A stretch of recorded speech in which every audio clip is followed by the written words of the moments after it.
Welcome to episode 215 of FBI Retired Case File Review with Jerry Williams. I'm a retired agent on a mission to show you who the FBI is and what the FBI does through my books, my blog, and my podcast case reviews with former colleagues.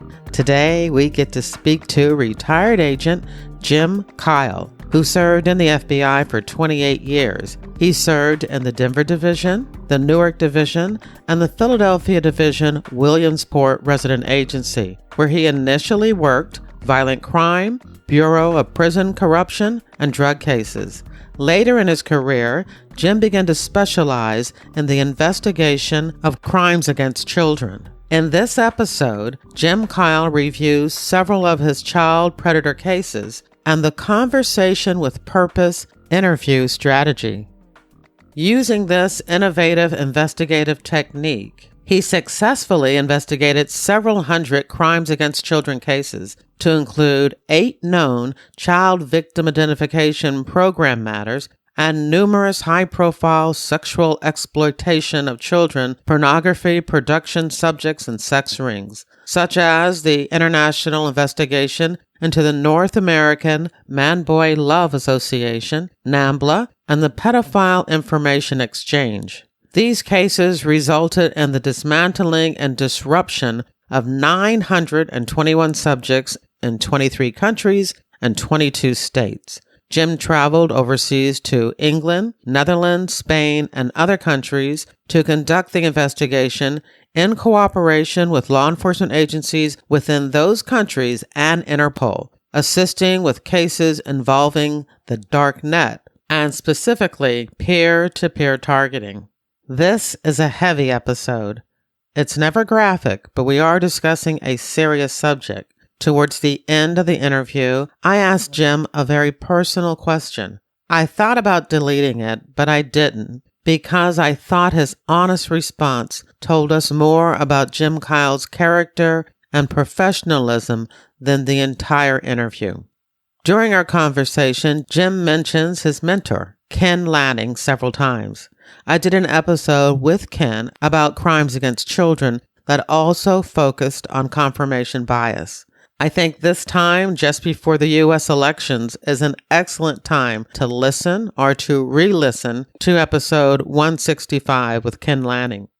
Depending on when you're listening to this episode, I'm either about to or have already hosted another one of my Zoom reader team meetups. This one, I'm talking to people and answering questions about writing FBI characters. If you weren't able to attend, I plan to record the meetup and post it as a bonus episode sometime later in the month of November. I always enjoy hanging out with reader team members. Of course, I want to welcome new listeners and invite you to join my reader team. This podcast is all about true crime, but if you're also interested in crime fiction, once a month via my monthly email, I keep you up to date on the FBI in books, TV, and movies. When you join my reader team, you get access to my FBI reading resource, which is a colorful list of more than 50 books about the FBI written by the FBI agents who have been guests on this podcast. There's nonfiction, crime fiction, true crime, and memoir. You can join my reader team on my website or use the link in your podcast app's description of this episode. I want to thank you for your support. Now here's the show. I want to welcome my guest, Jim Kyle. Hey, Jim, how are you? I'm doing all right. How are you, young lady? I'm doing great.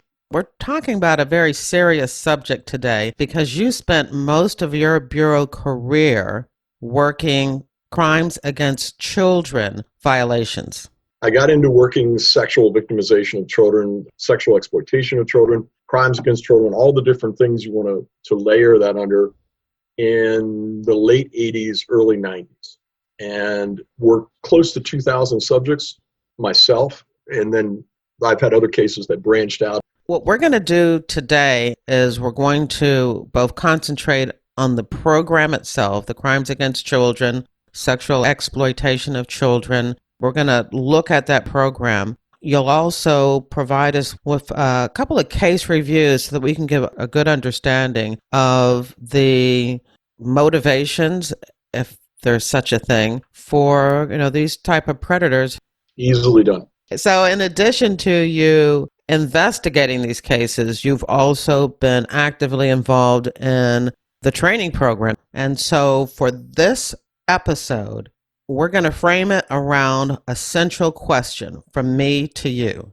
Okay. And that is, how do you sit across from a predator accused of sexually abusing a child and have a conversation with purpose? Well, the CWP, the conversation with purpose, which is a term or a mindset, a perspective taking that I've been advocating since the late 1980s, early 1990s. One is hand in hand with the other. To investigate these kind of cases, to have the mindset and the technique that we're talking about to answer your question of how to sit in the room with a sexual offender is perspective taking. That's the most abbreviated way of addressing it. Understanding the perspective of the person sitting in the chair is more than just, you've heard of the golden rule, then later it's the platinum rule. Think about how that person would look at things. Now it's beyond that. The perspective taking is about from that person's point of view, including how they hear the question that you're asking. And to put that filter into place as a person like yourself, and you're very aware of wordsmithing. The context of each word is very important, because it allows the person to filter, because there's a sender and a receiver at all times. How that receiver hears what the sender is sending is not always the way the sender thinks he or she has sent the message. And that's when things beyond just context come into play. What's the emotional situation of the person? Nobody likes meeting the FBI. 99.99% of the time, if you've met the FBI, it's been a bad moment. You're either a victim, you're a witness, there's something that occurred. It's not normal to meet us. Yet alone, when I go in to sit with somebody and discuss, when you're thinking about it, people use a lot of terms. They use pedophile, et cetera. But you're thinking about somebody who's got a preference. Their focus is a preference for children, and that's a legal definition, as their primary sexual partner. That is in a ballpark what you're talking about when you're talking about a preferential molester. There are sexually diverse people who have paraphilias, and there's a whole long list of paraphilias, but they have multiple sexual preferences that happen to include children. And that may not be the norm for them. A situational offender is very impulsive. Typically it's something to do with stress or an emotional issue with an adult, and there's an opportunity to engage in a sexual relation with a child. It's not their sexual preference, but it's something they do because it's there. It's an opportunity. A lot of variables can create that. So we treat that offender mindset differently when I go to sit across from them. A preferential offender, as I said, they're fixated on it. They're sexual diverse, very eclectic. That's their preference. If they had the choice, this is how they do things. Where that comes from is there's been some kind of, you use the word motivation. So they have these moments or thoughts, and then they get an arousal. Emotionally is the most important part. Mentally in the brain. The largest sex organ is the brain. So there's an arousal there. They engage in something. They have, and then it's cyclical. They get some fear or guilt over it. They have some fantasy. They relieve themselves with that fantasy, and the fear and guilt builds, but then they start to minimize. They start to rationalize. They start to project. And that's where it becomes more powerful. Now they're starting to go down this spiral, or in some ways, some people describe it, they're taking the bricks out of the wall, because normally they would never scale that wall, but now the wall doesn't exist. They can just walk over the rubble. And that's the fast and dirty on when you're talking about how things get motivated. Sometimes they can be they're acting out fantasies. Sometimes they're acting out things that have occurred to them. There's a lot of different ways this, whether it's grooming, whether it's seduction, whether it's something that's so abhorrent to them, but they just can't get it out of their heads. So if you're going to sit across and talk to this person, understand there's a conspiracy of shame and silence inside their own heads, conscious and unconscious, fighting each other. You have to get this, and that's why I use conversation with purpose. You have to get more than just what we call rapport. You have to get a likeness, a willingness for a person to discuss their most intimate thoughts.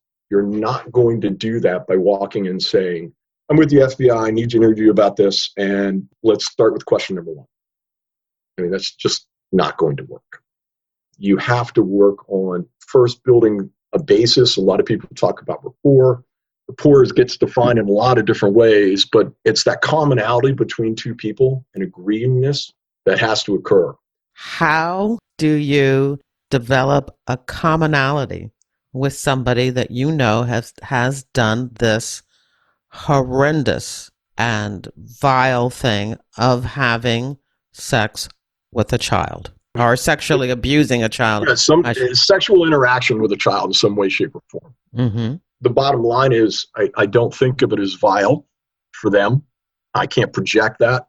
I have to come in and use the one thing the FBI has probably had as its best weapon since its inception is professionalism.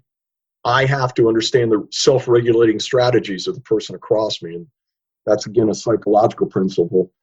When I go to interview them, just like when you said to me, Jim, I'd like to have this conversation with you.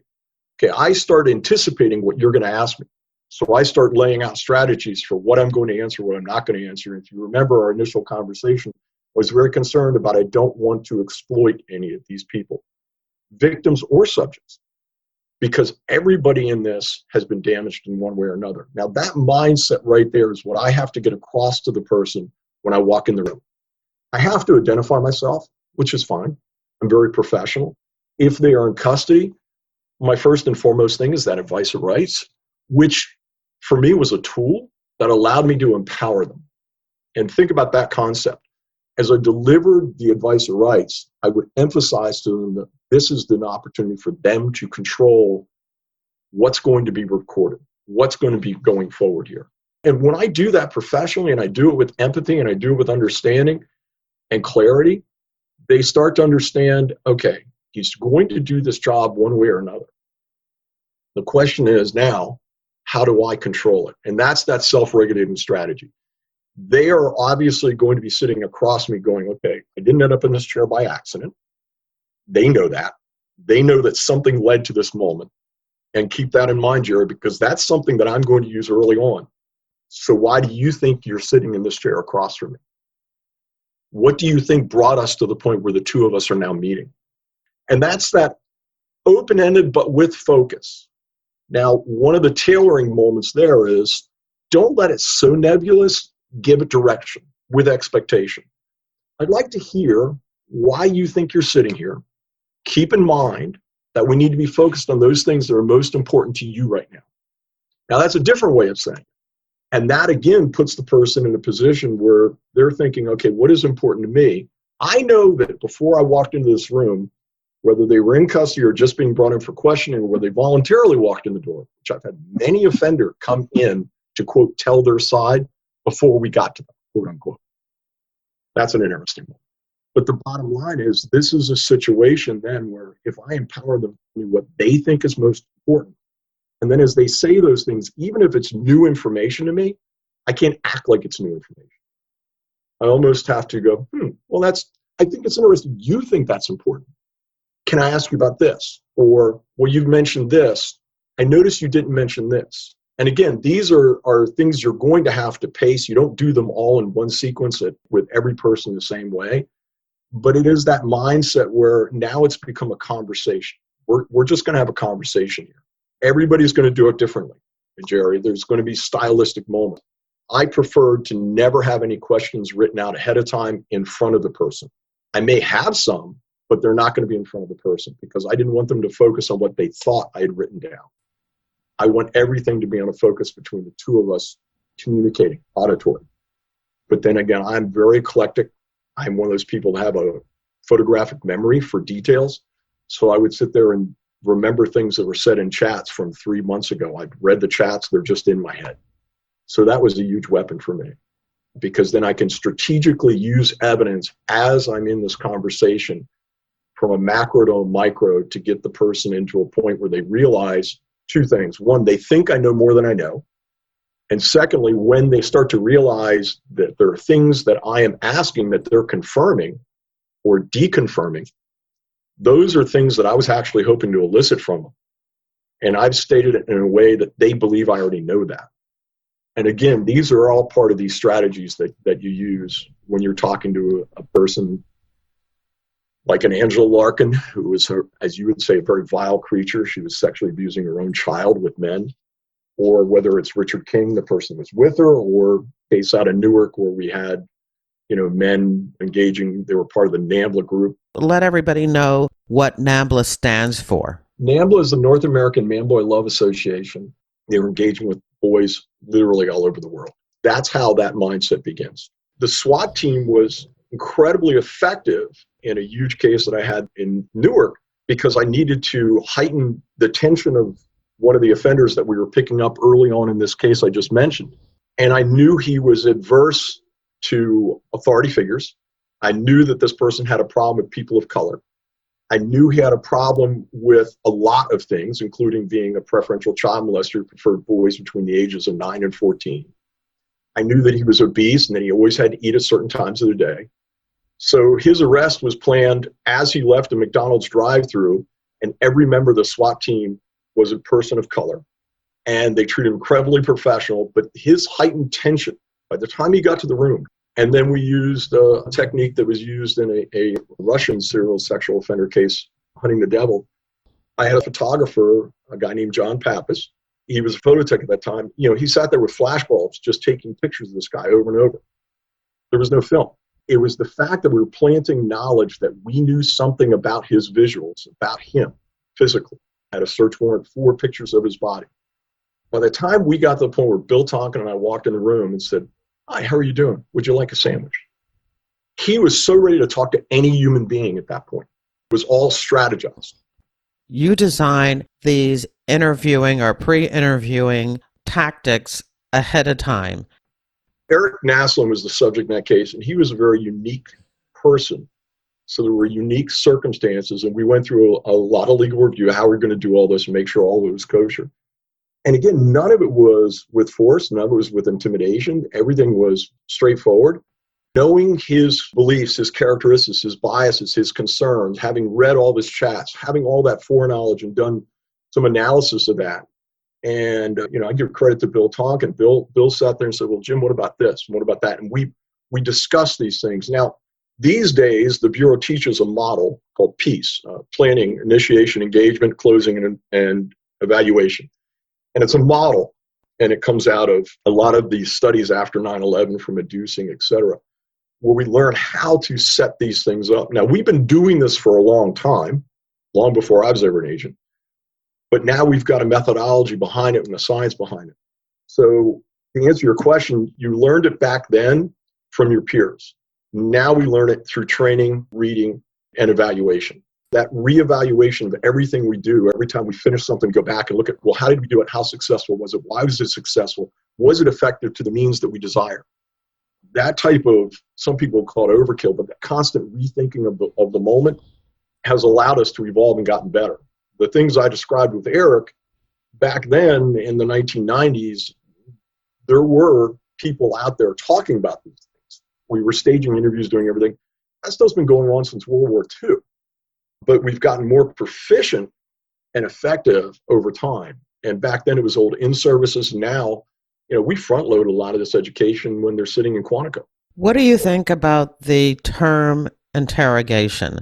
For me, it indicates, a TV show where someone is yelling and threatening and coercing a subject. One of the most dangerous words in law enforcement vernacular.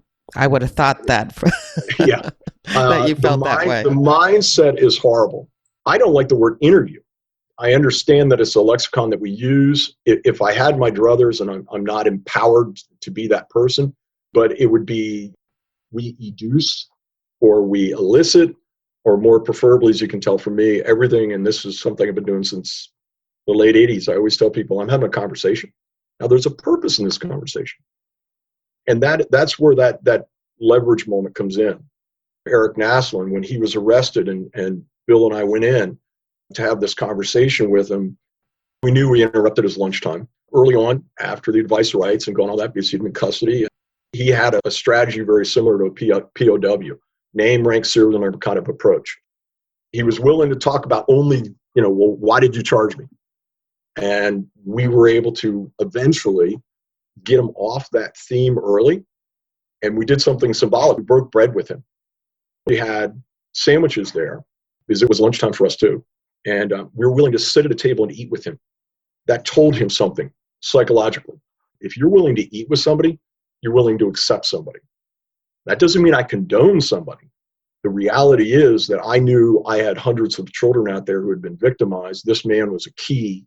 He eventually led us to a storage shed that had a collection, the largest child pornography collection we had ever seized, including written letters, notes, notebooks, et cetera, that went back to the 1970s to Eric Hostel, which is a old IO out of the Baltimore division back in the 1970s.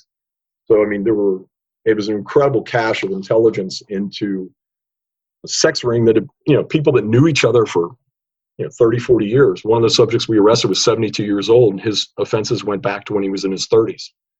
So that's why you do what you do in these kind of conversations, because the goal on the other side, I'm not there to be your friend, but I am going to be empathetic and I am going to be respectful, and I'm going to build that trust, that agreeableness, and get this conversation going. That's got to happen, whether it's pedophile or terrorist. This focus, this purpose is universal. Absolutely. You only have so many opportunities. Our mission, as you know, Jerry, it's all about who has access and placement, whether it's solving a bank robbery, whether it's solving a terrorist act or preventing one, or in this case, I know that a preferential child molester is going to have hundreds of victims in his lifetime. A situational offender might only have 2 or 3, or they may have a long term. These guys and gals, one of the last cases I did, which kind of said, okay, I'm done, was the Angela Larkin case. You have a person that's willing to use her 2-year-old child to engage in sex with multiple men. That's a level of depravity that I didn't think I would see in my career. And when I got done with that one, I was kind of like, okay, you know what? I'm done. I'm done with this now. Why that one? I mean, did you mindset? Did you just get filled up? Your mind got filled with all of these images, and that was like everybody focuses on the images. Everybody focuses on the child pornography. Child pornography is a crime scene. Visual depiction of a crime ongoing. That's what it is. And that's my way of compartmentalizing this. I will never be able to erase. I would love that movie Total Recall, the original one, where I could sit in a chair and wake up and not remember those things. Those things you don't get rid of. More horrific to me and have more of an impression on me in my career was sitting across from these people. And once I get them going, I debrief some of these guys, 40, 50, 100 hours, and gals. I've had multiple female offenders. But we have a lot of serial offenders now that are females. So the bottom line is, that's the part that wears on me, is as I leave that moment and I'm starting to process and I'm putting these reports together, and I'm just thinking how this person was able to rationalize themselves into a mindset where this was okay, this was acceptable, this made them feel good, not just physically. That was not the point. Emotionally, they thought this was a positive thing. That's the thing that wears on you more than anything, is because you, as a person on this side of the spectrum, no matter how much you say, you sit there and think, oh, how does somebody do that? How could they put their mind into that place? And that's where, reading a great deal, understanding behavior, the research and the studies that people have done. Hernandez and his partner down in BOP, interviewed sex offenders, did polygraphs, did all this stuff, reading all their reports, reading the others.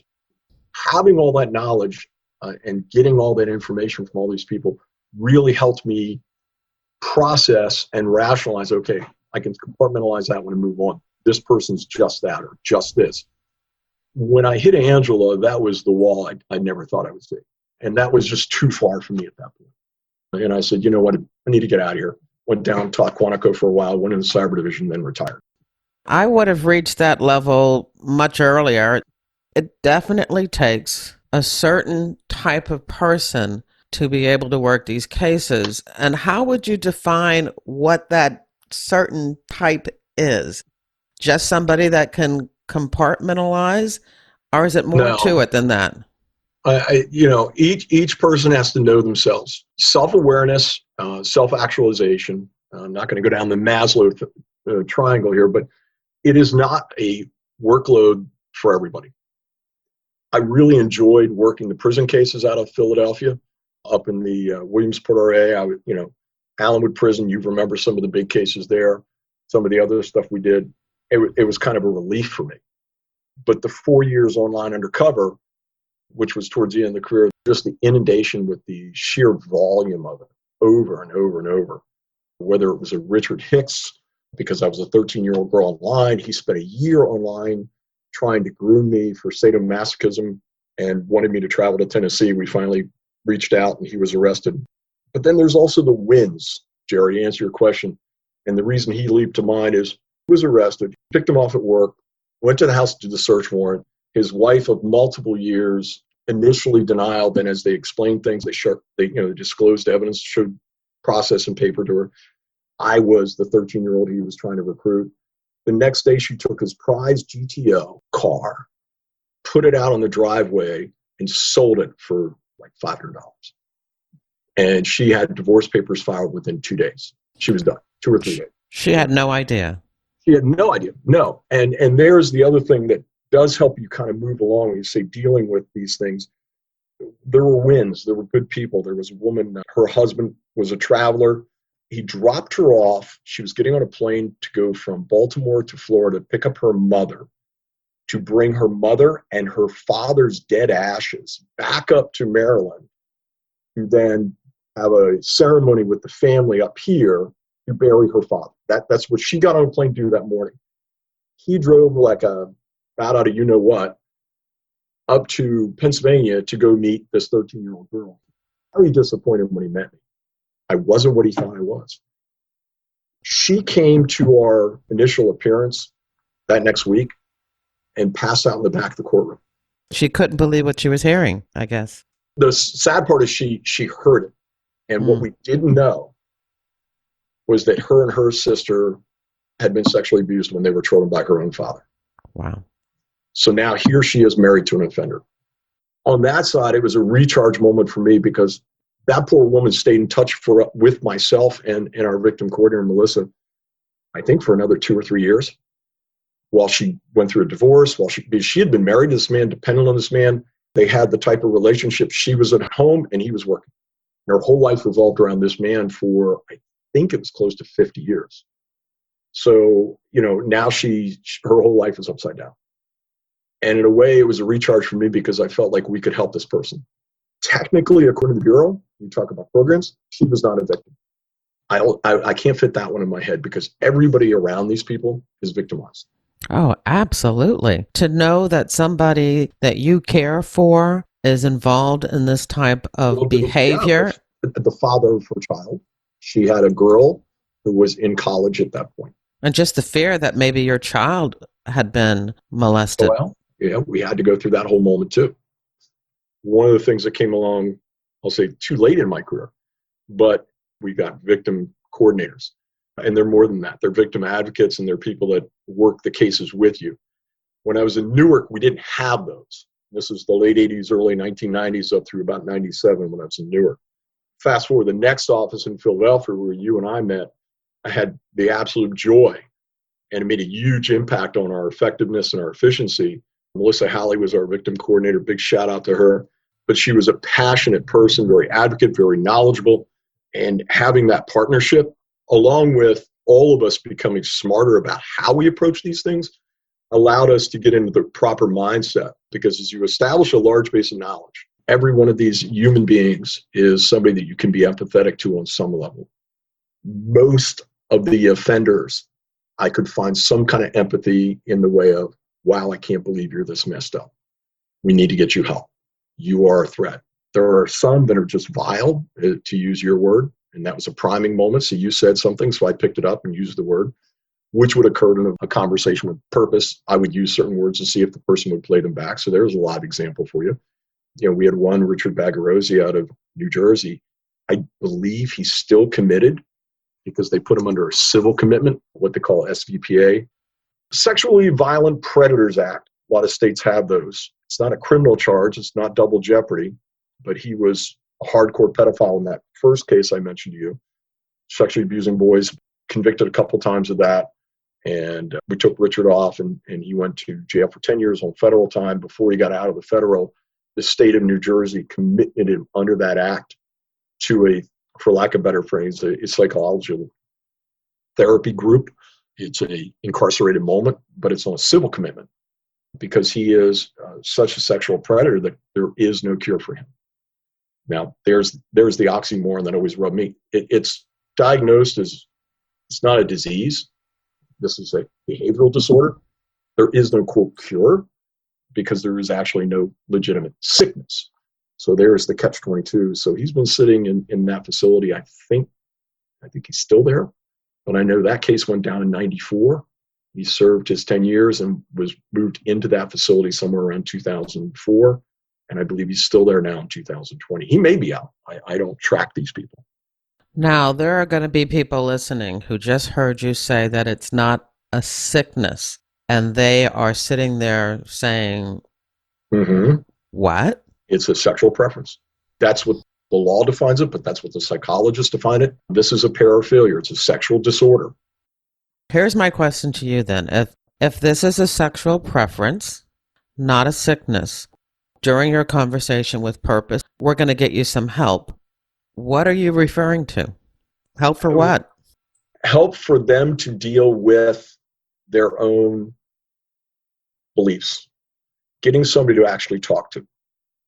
There's a, as I said, I was teaching a national conference and we had this question come up and we had kind of a roundtable going. And I said, okay, close your eyes for a minute and imagine this. Imagine you wake up in the morning, you do your usual grooming, your shower, etc. You get yourself all ready and you're staring in the mirror. And your significant other spouse is in the other room, children downstairs. And you're looking in the mirror and you know you're about to go off to your work. And you know that within an hour or two, you're going to be online. And you're going to be talking to young people online. And that's the one thing that's going to make you feel good. Now, one part of you knows that that is absolutely unacceptable by not only society standards, but deep down, maybe even themselves. No matter how much they rationalize, no matter how much they have masturbated to try and make themselves feel better, and they've gone through all these cyclical moments, lowering their inhibitions, there is always that twang in their heart where everybody thinks you're a monster. Everybody thinks you're vile. And you're going out every day with that in the back of your heart and your mind. And then you are online chatting with people, etc. And one day, Agent Kyle walks in the door and says, I'm with the FBI. I'd like to talk to you. Imagine what's going through that person's mind. We talk about self-regulating strategies, but imagine emotionally what's going on in that person's head, because everything I described to what they get up every day is now gone. They know that that's ended. Now, some people will think they can hold on to it, but a majority of them go, my life is over. I'm exposed. And you're going to have some of them that look at me and say, well, I was just very good at finding people to trade with. I was a really good negotiator. I could speak. I could find pictures. I mean, they would rationalize that it was a business to them. And then I'd point out that these were pictures of 8-year-old girls or 8-year-old boys. And that rationalization begins to fall. They try to legitimize and normalize their sexual interests. Almost as if they were trading baseball cards or something. What makes it so difficult for us when we go to talk to the victims is this person on the other end may be the only person that's ever been really nice to them. I mean, that's their perspective. I remember one offender, he helped this one child he had been sexually abusing the whole way through high school and into college, doing all the kids' homework. I mean, he had built this kid's whole persona and his success. He was an influential moment in this child's success. Now, in the process, this child from a young age was trading sexual favors with this person. Now I'm going to go tell this kid you've been engaged with a monster. And he doesn't see that as a monster because he's spent, the last 10, 12 years, et cetera, being with this, quote, monster. And he never felt like he was hurt in any way, shape, or form. So you have a lot of emotional biases. You have a lot of cognitive moments there that you're dealing with between people. All right, but let's stop there and analyze that, because even if that child doesn't think he's been harmed, do we know for sure that he has been harmed? Well, that would come down to the definition of law. If I have, in the case I was referring to, if I have pictures of this child when the child was 8 years old and somebody's performing oral sex on that child, that's sexual abuse. It's a violent offense by definition. The child didn't have any ability to consent.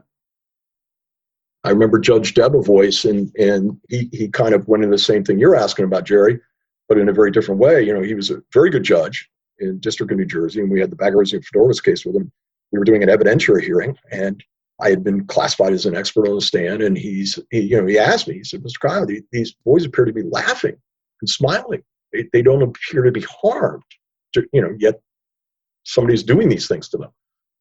And I said, well, is that a question or is it a statement? And he said, why? I'm curious as to why. I said, well, because this child's having a physical reaction, which they're trying to then also fit into their heads. And with a lack of maturation, they haven't grown emotionally or sexually. I mean, there's so many things going on in this kid's head that it could cause them to laugh, it could cause them to cry. Who knows? They may react differently and all the time. We can't view that. What I know is legally this person's performing a lewd and lascivious act on this child. End of story. I can't go any far beyond to that. That's not the role here. So to answer your question is yes, they've been harmed, because is that what we consider going beyond the word normal? Is that what we consider anywhere legal? No. The reason I ask that question is because we all come to this subject matter with very, very closely defined feelings and emotions about sexual abuse of children. And I'm surprised because I've had conversations with people on this podcast about this many, many times. And we've talked about being able to put aside your judgments in front of these subjects and just talk to them. Self-regulating strategies, how people deal with adverse or threatening situations and how they view them and to what level of threat. This is where, when we talk about perspective taking, which I brought up earlier, that's what I'm talking about. It's very difficult, for example, and I won't name it because he's a very good agent, but an agent and I did an interview on a man of the cloth who was engaged in child pornography and other things. And I've done, unfortunately, 3 or 4 of those cases. So I'm interviewing this person, and of course they have a title, whether you want to say father, pastor, etc. I don't want to give it away. But the bottom line is, I'm not addressing that person by their title. Call him by his first name. And I kept saying, Francis, what about this? What about that? And the other agent looked at me. And at one point, when we took a short intermission to kind of check notes and review strategies, he said, you should refer to him by his title. He earned that. And I said, no. But that came out as, Jerry, going forward, I wrote the 302, and he actually spoke to my supervisor about the fact that I nowhere in there referred to the person as, and I'll just say it, Father so-and-so. And I said, no. I said, because I'm not interviewing Father so-and-so, I'm interviewing this man. That's all. I'm interviewing the person. And more importantly, I kept trying to get across to him, we actually didn't have an interview. We had a conversation. And what was clear to me through this conversation, he was not a preferential child molester or a situation offender. He was, for lack of better phrase, and it was an old joke that Ken Lanning is the person I'll give credit to because that's the first time I heard it, who was a brilliant man that did this stuff in behavioral science years and years ago, used the phrase trisexual, because we used to joke that they would try anything sexual. And sadly, that's not a joke. I have practical hands-on experience with a multitude of subjects where it was about paraphilia and deviancy, had nothing to do with sexual preference. And the father that I'm speaking of, bluntly, as he said it, this is a quote from his conversation, he said, not just like penises. At that point, he had started to disclose his sexual desires, etc. And on purpose, I wasn't being like an agent. In his mind and in mine, we were just 2 guys having a conversation about this. I mean, it had gotten that familiar where he was just willing to, he had somebody to finally open up to. We didn't end up at that door by accident. So let's be clear on that. He ended up pleading out and yeah, he went to jail. But the reality is that we're talking about human dynamics in a conversation with purpose, and that's where I was going with all that. And those are little variables that can come across. Was the reason that you didn't refer to him as father, his professional title, Was it also to take away some of the stigma so that you're not reminding him of his responsibility? No, because you could use that, as you put it, as a leverage also, depending on different moments in the conversation. So you never throw anything away. I have always had the mindset, whether it was a professor, a doctor, a fireman, a policeman, a priest, a minister, whatever, I was always going to ask them early on and establish that I was going to speak to them as, like if I came to you, I'd say, well, Jerry, I need to, if you looked at me and said, my name is Ms. Williams and I am this, and you need to refer to me that way, I'd have to calculate that. But my typical strategy on that is, well, that would be fine if you were in control of the situation, but you're not. So there would create a little tension right there. And then I'd look at him and say, now let me explain to you why. Because you and I need to have a conversation one-on-one. And if you're going to stay in that mindset where you're only that persona, I'm not going to be able to help you. And you have to have these scripted moments planned, and you have to really weigh when you're going to choose and when you're not. There may be times where I wouldn't have done that. I would say, well, that's fine, Ms. Williams, let's do this. And that's going to be based upon your experience, your expertise, and what you know before you go in the room. The worst thing that we can do in our careers is think that we have to do the conversation now. When somebody says, well, I need to go out and do this interview now, is he leaving the country? Is he about to get transferred somewhere? I mean, is there a reason that it has to happen this moment where we don't have time to sit down and plan and prep? That's one of the luxuries that we have over when I was a local officer. That's all reactive, proactive, on the spot. You don't have time to pick your moments. The success of the FBI is we pick their moments. The planning for Eric Lasselin's arrest was easily 4.5, 5 weeks in the making. Now, again, we had to weigh that, make sure he wasn't endangering children. In that case, he was a person that was traveling down to Ithaca, Maryland, meeting up with 3 other guys that were taking boys to the Red Roof Inn, and they were filming. We knew that because that's how the case started. We identified Eric. We knew Eric was traveling down next month to have another meeting. So we had a window in that 1 month to get all of this organized and set up. So we had that window. That was our window to work in. So when possible, it's all about planning. It's all about assessing, evaluating.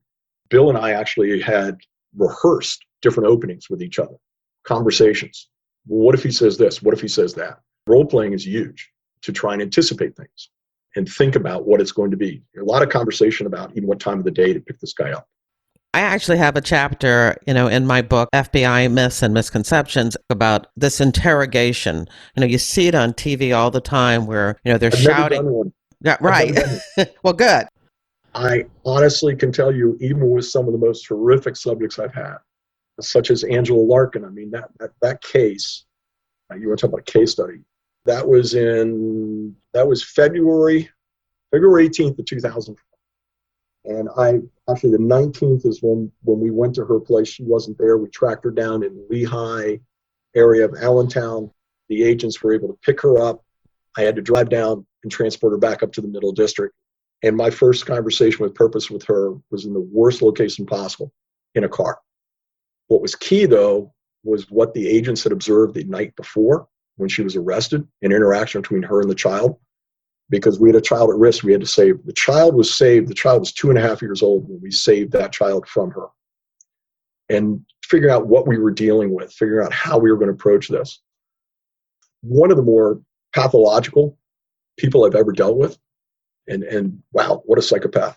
So, dealing with that kind of manipulative personality and anticipating that she is going to, during this car ride while we're having this conversation, she is going to try and win me over. That's the bottom line, because she is a master manipulator with 0 higher education, but she was amazing at manipulation. That's what she lived off of. Interrogating her would never have worked.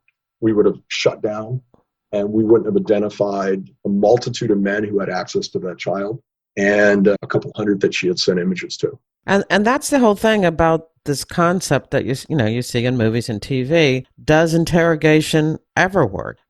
The National Defense Intelligence College, they did what they call the Intelligence Science Board. It's called Educing Information, Interrogation, Science, and Art. It documented that interrogation is not the concept at all. And this was, I think, back in, I want to say June of 2006.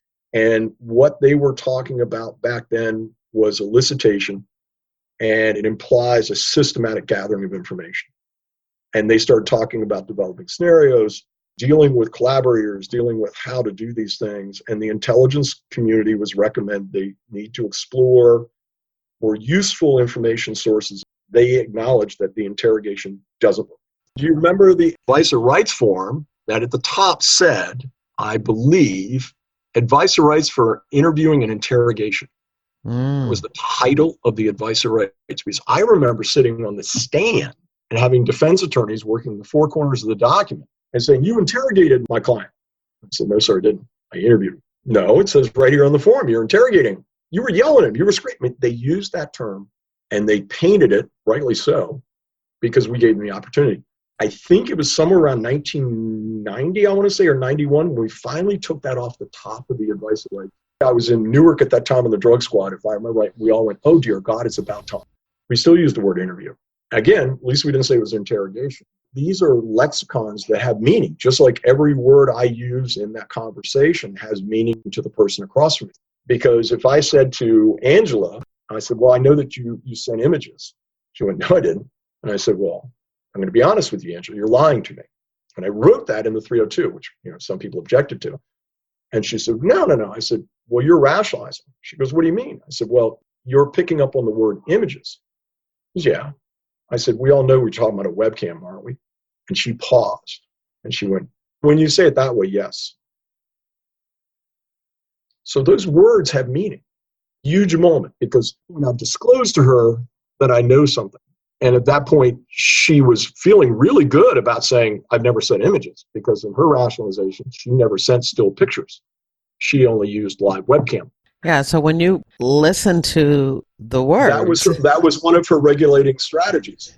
She was displaying the child in the background accidentally. That's just not the way it was. She was only going to confirm what we already knew.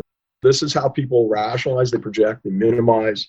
Let the conversation flow, I would take it would be your recommendation? Well, it has to appear to the other person that way. Here's the real trick. There's an incredible amount of preparation. What has to happen is if you're the person I'm talking to, they have in their minds, okay, they met the FBI, there is a give and take. They know there's an end goal, and they know what they've done, and they're afraid of what we may know or not know.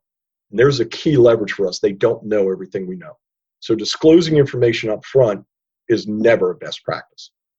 You have to use a strategy, and there's research on this. Strategic use of evidence is what they call it, the SUE method. I got to be in a position where you think the game is checkers. On my level, on my side of the equation, it's three-dimensional chess. Every piece has an angle. Every piece has a different value.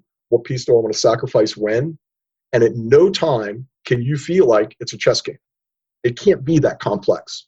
But every word does give you an option. And that's why I use that chess analogy, because the bottom line is when you begin a chess game, you have the 8 pawns and 2 knights that can move. So you have basically 10 pieces on each side that black or white can play. You have an option of, and because pawn can go out 2 or can go out 1, you have about 40 moves options for each player.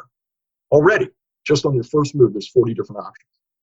As this conversation with purpose begins, it's just like the chess match, because for every one move now that I do, there are a multitude of levels of moves, and there's a math behind this. But when you're basically 20 moves into a chess game, there's been somewhere around 71,000 possibilities that could occur in one game of chess. Let's put this back in language now.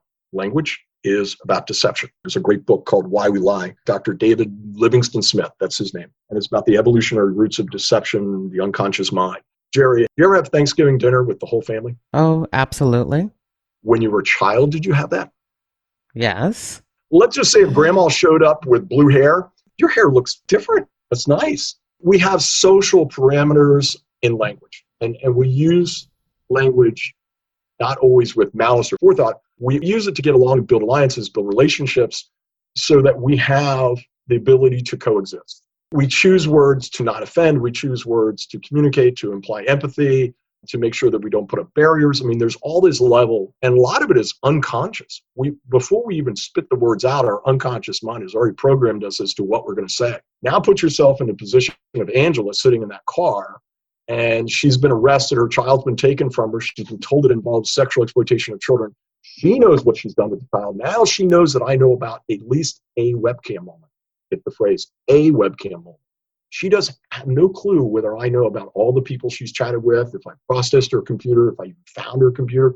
She doesn't know what searches have been done. She doesn't know where this evolved from. She has all these questions out there nebulous. So now we're going to have a conversation. She has to filter what she says and how she says it. A lot different than sitting at the Thanksgiving table. But the social parameters, now the weight is even higher because what she does know is that if I'm sitting here in a car with her, one of the things she asked me early on, there was a statement she had made that eventually came out in this conversation.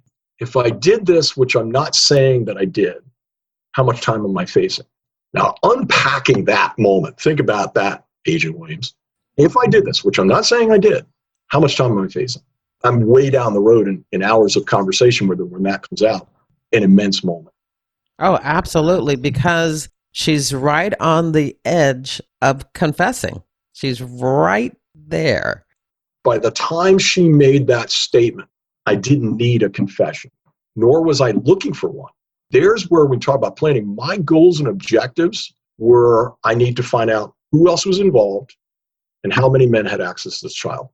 The fact that she had done something illegal was never questioned, and it wasn't one that I needed her to answer. Because you had the webcam video. And I had some chats between her and I think his monogram at that time was Single Texan 44. So I knew I was in a position of power already. The real purpose was to try and figure out how much danger this child had been in and who with, because she had been living with a man. There was also the father of the child. The father of the child was a person we had talked to the night before during the search, and there was a lot of evasion and issues with him. Turns out he had not done anything on child, by the way. But it doesn't mean that he wasn't neglectful and empowering this woman unknowingly. So you talk about another moment there. Then there's a guy that she's living with that she had driven the whole way down to the Lehigh area to be with. He was definitely a subject. He later went to jail also. She went to jail on one count plea for 30 years. Wow. Based on all the things we were able to put together. And was she doing this for money? Because I've heard of some women doing this just as a way to earn money. And that's the rationalization. Okay, that you just answered. That was a rationalization. The bottom line is, when she hooked up with this other guy, his screen name, I think, was A Young Beaver Lover. Talk about an acronym to use online. That was his moniker. And the other men that she had communicated with and traveled, it really was about power. And it was about getting attention. And the child was a prop. The child enabled her to put her in a position where she could be with people that in her mind she normally wouldn't be with without having the child, because they wouldn't want just her, they wanted the child. And she actually had chats where she would argue with them about, well, you're not really interested in me, you're just interested in her. So why should I keep giving you access to her? There was a lot of things to unpack in this female offender. And it took a long time to unravel a lot of those things. Most of the offenders that were with her, like Young Beaver Lover, that was literally his moniker at that time. Oh my goodness. So he has no interest in her, it's only me. Yeah, I mean, if she could read that, through his... Well, no, she did read that. That's why she was in rooms actively recruiting and looking for... As Ken Lanning said years before, he said, to learn, we read. To understand, we must observe. The tonality of how she answered the questions was important as the words she actually wrote. That's one of the issues I've always had with 302s, is because you're reading words on a paper and it's a summarization. I'm a huge fan of recorded interviews because the tonality and the inflection, the voice inflection, allows the person listening on the other side to really capture what's coming from that sender. And you as a receiver, again, people can interpret you in different ways. The words are the words, but the meaning by which they are delivered and how the response is there is huge. During my time, we hardly ever recorded interviews, but I do understand now that that is part of the procedure. It's approved from interacting with the field now. I'm aware that that's the intent. I do not know if that's active, if they're actually in a position, because logistically, it's so hard to do. I mean, the number of employees that we have that participate in conversations on a daily basis, from walk-ins, et cetera. Okay, just the sheer volume of, okay, where do you put those recordings? They're official records. They have to be maintained. They have to be uploaded. Who does all that? Despite the size of our organization, we clearly don't have the tools in place or the people in place that can do that on an immediate basis. I think our workforce is completely underappreciated because of the volume of things that we deal with. And to be able to take all that stuff and get it all in and then to process it and evaluate it, that's incredibly time consuming. 2 hours with Angela is probably anywhere from 14 to probably 36 hours of work afterwards. And that's if that's the only thing you have to focus on. And from doing our job, Jerry, that is not what we do.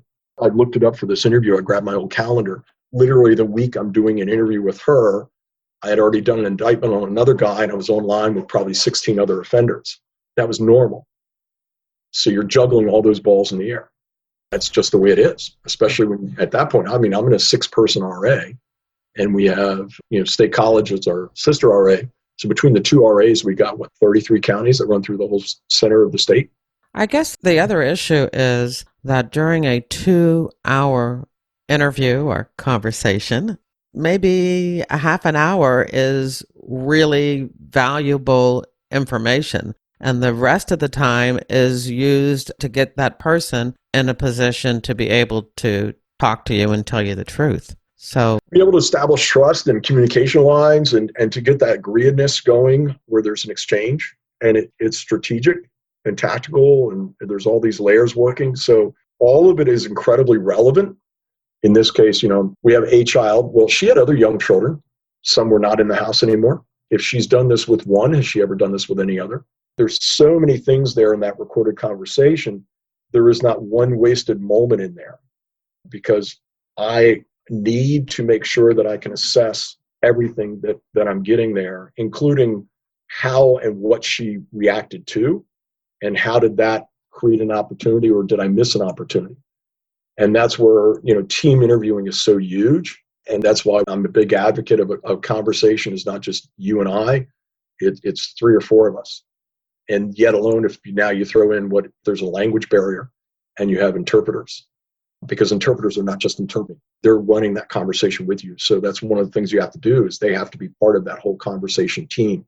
And they have to know that model, that peace model, and they have to be engaged with us because they're going to know things culturally and awareness, just as the culture of dealing with this woman from Emporium, PA, up in Appalachia, compared to dealing with the girl that's on South Street in Philly.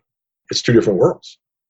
So a lot of things you have to deal with. A lot of balls you're juggling in the air. So I guess the bottom line is when you see this on TV or in movies, it's an interrogation. During my career with the FBI, when we talked to subjects and victims, it was an interview. But what we are looking at now, when we really analyze it and evaluate it and learn and train, it is more of a conversation.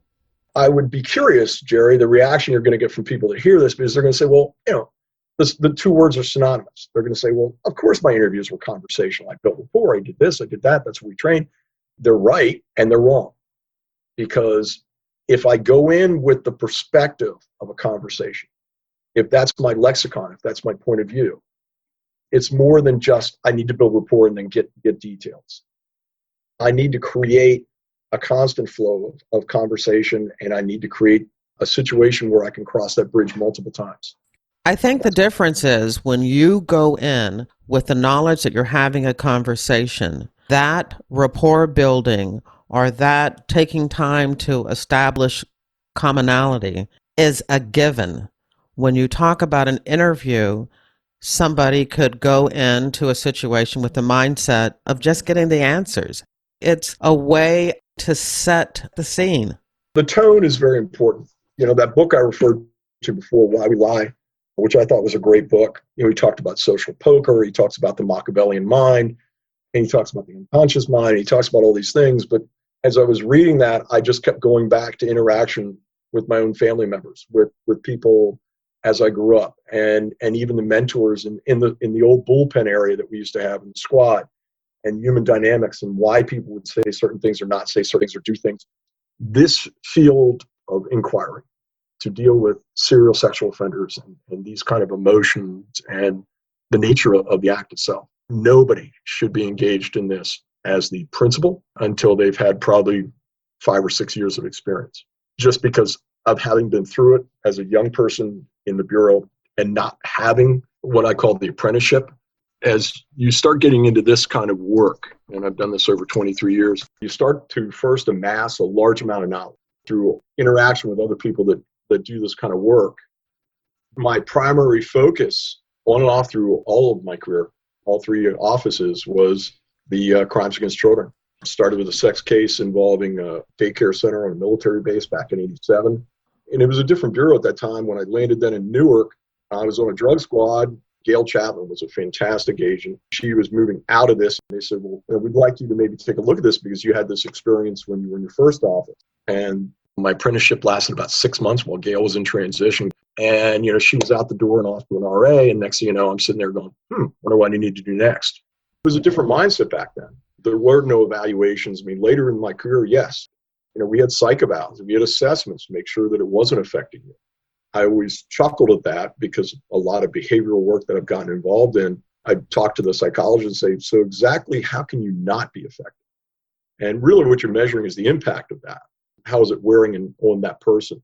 As an FBI agent, as an analyst, as everybody involved in our mission, everything we do has a horrific end of it. So there's passion and there's emotion in everything we do. The question is, can you compartmentalize? Can you deal with that bias? I had a lot of great mentors, Ken Landing, Gail Chapman, many, many others along the way.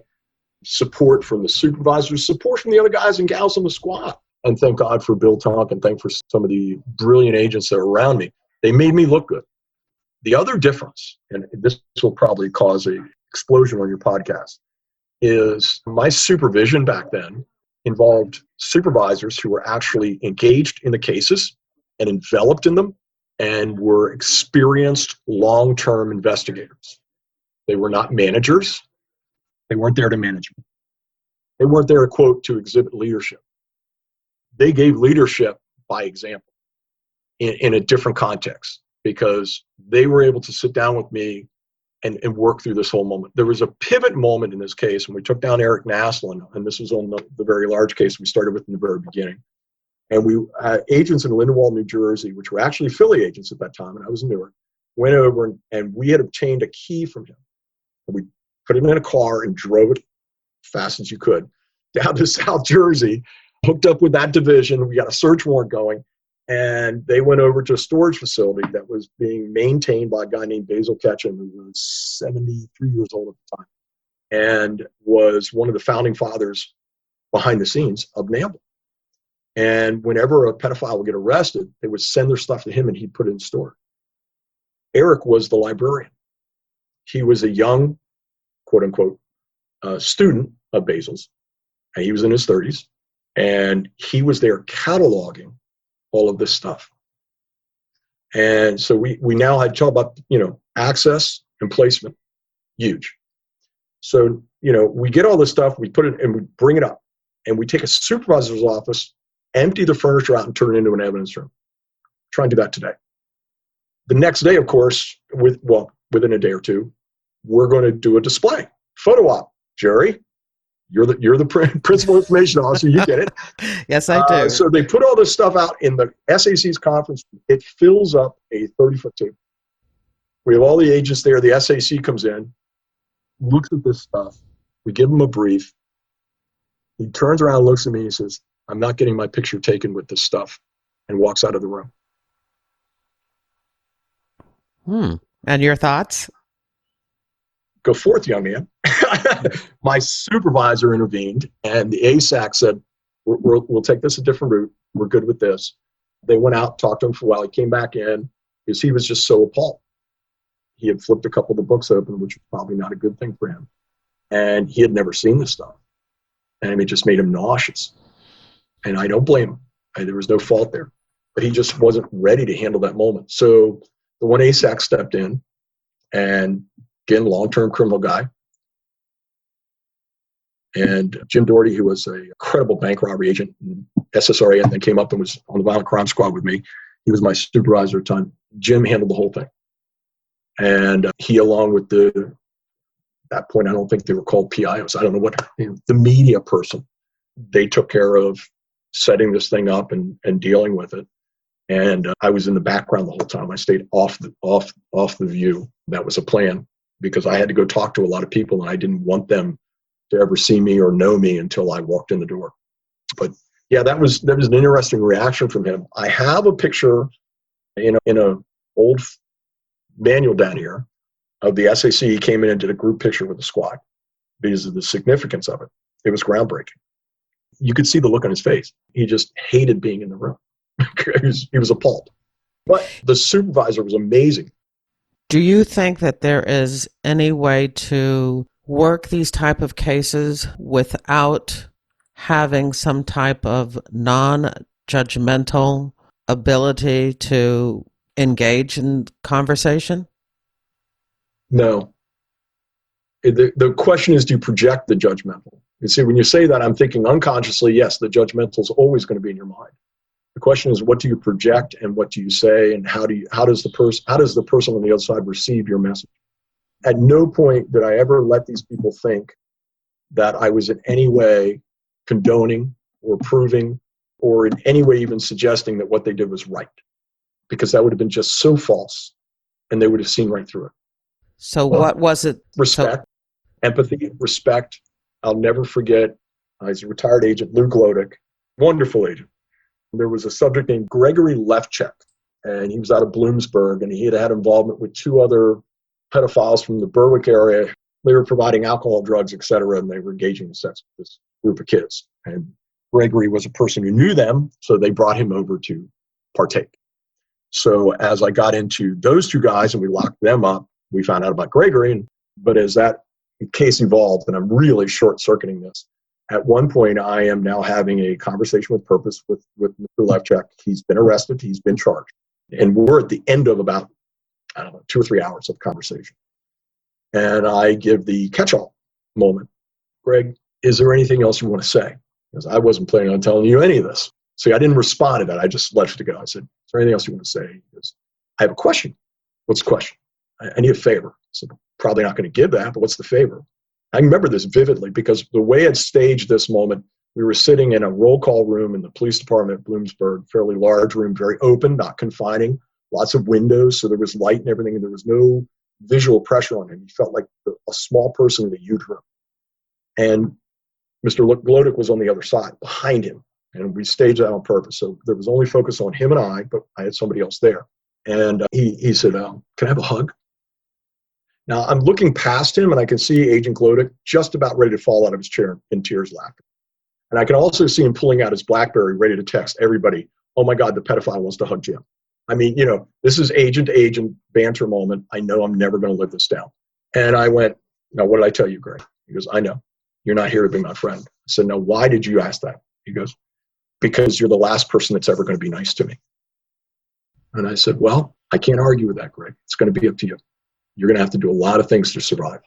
Because his mindset, he is thinking very negative about what's about to happen now. Now, I know he's going into protective custody. I know in reality, he's probably not going to have all the things that they show on TV. Those things aren't going to happen because we do our jobs professionally, especially for prisons. They'll be segregated, all that kind of stuff.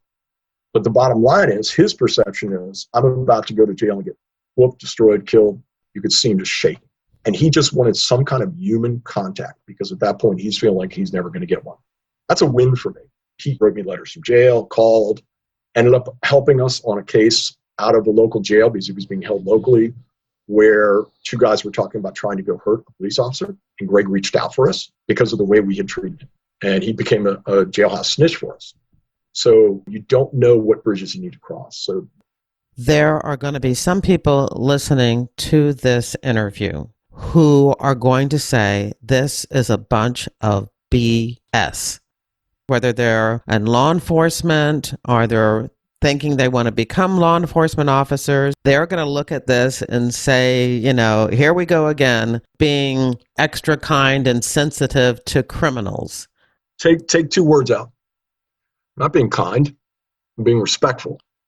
Kind implies some kind of emotional attachment. If they want to use that word, that's fine. Then you know what? I'll accept being kind. We are professionals. There is an expectation. The offender who has been arrested, let's take Angela Larkin. She's arrested at a young Beaver Lawyer's home in Reading, PA area. outside of it. Agents come in, arrest her, sees her computer, his computer. We didn't know who he was. We still didn't at that time know that he was one of the defending. We assumed probably was. But the bottom line is, she's now been sitting in the Lehigh County Jail overnight on federal charges. As she went to separate from her child, they went to take her child out of her arms, and she said, "Do you mind if I kiss my baby goodbye?" And the agent put this in a 302. She kissed her child on the lips, and the child tried to push its tongue into the mother's mouth. He observed that. He's an agent in Allentown, gets a call, says, "Hey, I got a search warrant. It's been signed by a judge. We got an arrest warrant. It's being faxed to you. You need to go pick this woman up. Here's what we know." And he went out in the middle of the night, drove from Allentown to Reading, not an easy ride, gets the local police, goes out and finds this backwards house out in the middle of nowhere. We're trying to find this child and this woman. This is a Red Ball Express. We don't know where she's at, and we know that she's probably with a pedophile. We know what she's been doing online to a certain level. We know that the guy down in Texas had paid her to display the child. So when he sees this, what was brilliant was he didn't overreact. The child and youth person was ready to just strangle her. The police that were there were just like, "What?" But he documented it. And he tried to interview her right then. And she shut down. He got a few things out of her, but he opened a door. Now, I knew that piece of information when we got in that car. There was no way I was going to use that piece of information in that car ride. That was interview 2, maybe interview 3 when we finally got around to that. So if they want to bust on me for being kind or empathetic, do you want to recover this child? Do you want to know if there are other victims? Do you want to know if she has other co-conspirators who are involved in just, whatever? Sharks don't swim alone. Neither do pedophiles. They look for like minds. Everybody wants to be liked. People migrate to that which makes them feel comfortable. They look for like minds. So if I need to get in a conversation with a person rather than being confrontational, and I know what the overall goal is, that's my job. And that's what I did for all those years. Out of respect, Jim, I've already talked to you about this. I don't want anybody to think that I'm springing it on you without having shared with you that I was going to ask you about it. But in doing my research, I came across a newspaper article in which you were quoted, and the article was about the arrest of your brother for these types of crimes. For somebody who's worked these cases, how did you deal with the fact that your own brother was now being accused of this type of child sexual behavior? Well, to set stage for people, my brother was 14 years older than me. I come from a very dysfunctional family, as in never knew my father, low socioeconomic class. Mother divorced when I was 1, moved back home. He was 14. I remember meeting him like when I was 6, and I can remember once. He went off to Vietnam, and then he came back into my life by surprise, 79, 80, suddenly showed up. "Hey, I'm your brother." Yeah, I knew he was out there. He had gone through a lot of things with the Vietnam War, 3 Purple Hearts, Marine. He was in an amphibian unit, all that stuff. None of that's an excuse. But he had a lot of issues before he ever went into the Corps. And those things had manifest unbeknownst to a lot of us. He was what I was talking about earlier. He'd be a trisexual. The few times that we had engaged as an adult, and even as I was an agent, I knew him, we had engaged, but I never really knew him more. He lived in a different place. He'd gone through multiple wives. He had a lot of things that I thought, okay, yeah, he's got issues. Never in my mind did I imagine that he was sexually abusing his own children. Did he know that you specialized in crimes against children? He knew I had an expertise in it, and sadly, the reason I know that is about a year before we found out about this moment when he got arrested by the state police in my own territory, by troopers I knew. Let's just add that up. The bottom line is he had been online in an adult chat room and posed as me trying to talk to a woman in Germany. And that became known to us in the Bureau. And because Jim Kyle, FBI agents talking to some woman in Germany, it took a very short time with IP logs to figure out it wasn't me. It was somebody posing as me. And suddenly there was a internal moment, and they came to me and said, "We have a problem." So we knew Bill had issues at that point. But again, that was an adult woman, actually in her 40s.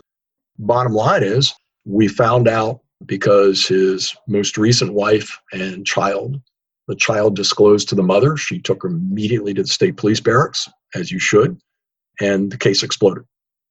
And subsequently, we find out that a previous young lady from another marriage had also been sexually abused. And then, as you can imagine, it just got worse from there. Basically, there wasn't anybody he met in his life that he didn't try to have sex with. Adult, didn't matter. Female, that's all that mattered.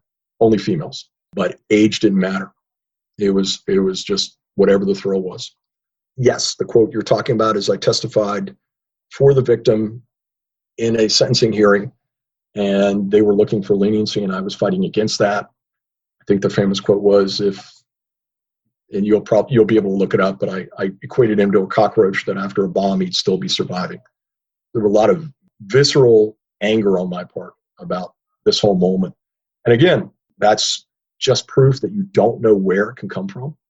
None of us in the family had any clue. But then again, none of us were close to him or in a position to even really observe any of his victims to know these things. His own wife had no clue. He had a crime of opportunity moment, and he decided to engage in something criminal. Yeah, very uncomfortable situation. I have taught those conferences all over the world and all over this nation. The troopers that did the case, all known to me. The agents from State College office were involved. Obviously, everything was bifurcated. I didn't know any of the details, nor do I want to. They did an outstanding job, and he went to jail, and he died in jail. Now, here's a little side note for you. Jerry, you asked about this, and you can edit and go this way if you need to.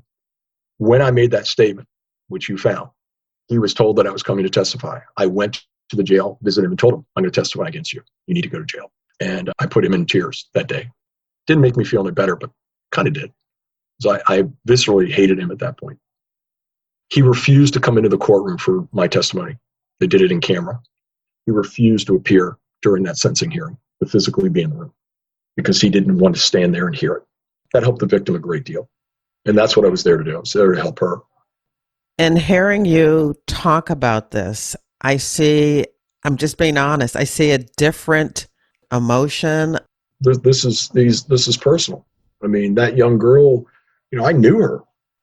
You can compartmentalize and do a lot of things, but when it's home, part of the strength is having a strong faith in God and understanding that there's purpose for everything, and knowing that we can help people.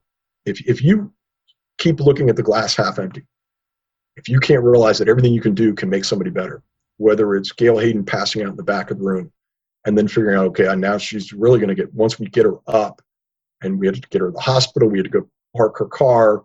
As we went to move her car, because it was parked on a public lot, we had to secure this woman's vehicle. She's the wife of the subject. There's no victim funds for that. There's none of this. Everything's being done out of our pocket because it was just a human thing to do.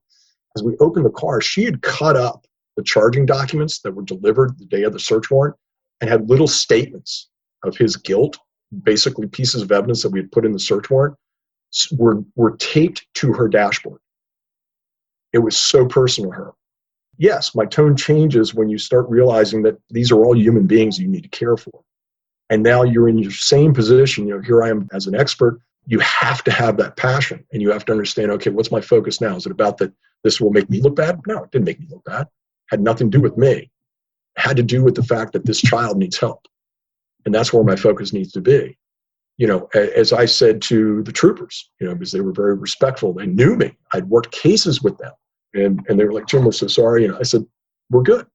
Do what you got to do. Damn it. Do it right.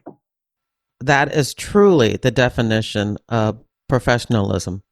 When you joined the FBI, I can't imagine that you had any idea that your career would go in this direction. So I'm going to ask you my standard question, and that is, when did you join the FBI, and why did you join the FBI?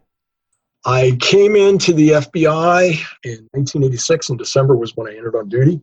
I had applied to the FBI. I was a police officer in Baltimore, Maryland. And what led to this was I was initially an English theater major in Millersville State College in 1979. And after going to New York and seeing auditions up there, I realized I would never be that talented, and I had to pick something else in life to do. And I always was fascinated with the mind and with criminal justice and with behavior. And having had some exposure to those things in psychology, sociology, et cetera, I said, you know what? I love Sherlock Holmes. Let's go do this. So I transferred to Shippensburg and went to criminal justice. And the answer was there was a mentor there who I consider a father figure, Roosevelt Shepard, a man of color, one of the first police captains, and I hope I get the city right, I think in Cincinnati or Cleveland. I think it was Cincinnati, like in the 1960s. I mean, when those things didn't happen. One of the most brilliant people I've ever met was still working on getting his full professorship at that time. I remember he always wore this tattered jacket, but he was brilliant. And he was the first person that talked about perspective taking. He was the first person I heard talk about accountability, that there were no barriers that you couldn't break. I mean, he was just impressive. And I applied for the state police in Pennsylvania. It was during affirmative hiring. I got rejected. But he was the person who said, Jim, you really need to be an FBI agent. I said, I can't even get into state police. He said, look, go down to Baltimore. I have some friends down there. Apply. No offense to Baltimore PD, but it was a 50 multiple choice test. If you could chew gum, you could get in, because they were so in need of bodies. And this was in 1983. And I said, okay. So I went down, took the test, and I got hired like that day. And it was about 6 months later, I started in the academy. And the whole time I was there, I was working in the projects in Baltimore. 2 or 3 occasions, I bumped into FBI agents. Each time, and I know this is an old story, I thought, man, these people are impressive. Pretty cool. They are what I think they are. And I still want to do it. So I went and took the test on them. I went and took it to 5 friends of mine. I was the only person that got a letter. How I got in? This day, I'm dumbfounded. It was just one of those dream moments. The interviews were different back then. There were no rules. You walked in, they could ask you anything. Now looking back, it was a conversation. They had me talking about all kinds of things. And they elicited all kinds of information from me. And they did a very good assessment. Must not have done it too well because they still hired me. So I'm trying to figure that out. I got a nod. But it took about a year to get in then after that because, the different classes filling up. Well, there was my advantage. I was in Baltimore. And I got a call on Wednesday for Thanksgiving. Just come off a midnight shift on a homicide. And Marie Bonner, who was the recruiter, called me up and said, Jim, we have a class opening. You're still interested. I had been through this ringer like 4 or 5 times and said, I don't know. Every time you guys say this, I never come in. She goes, nope, I need to know now. And to shorten this already too long story, I said, okay, when is it? Sunday. Because they had scheduled a class, people dropped out, they had to fill the seat, and that was where I got lucky. I walked off the job a day later, showed up Sunday, and that started this whole thing. And I came in thinking I'd chase bank robbers and gang crime, things like that. I had no clue I'd ever end up down this road. So what are you doing now? Retired, ended my watch in August of 2015, and I am a contractor targeting data exploitation within the FBI. It's good to know that your years of experience and your expertise in interviewing and training is still being put to good use. Yes, I'm helping in any way I can. At the end of each interview, I'd like to give my guest the last word. So what would you like to say? I'm on the outside looking in as a contractor now. We affect people's lives. The minute we walk in the room, their life is never going to be the same, positive or negative. If the FBI is involved, things have changed. Every one of these pictures is a child. It's not pornography. These are crime scene photos. These are victims. And I also know statistically that people listening to this podcast, sitting there that you don't know about, they've either been victims of abuse or people in their family have been victims of abuse. When I would address a room, I knew in that room, I had to be very cautious of this. I could sometimes almost feel the vibe. There were victims sitting in that room.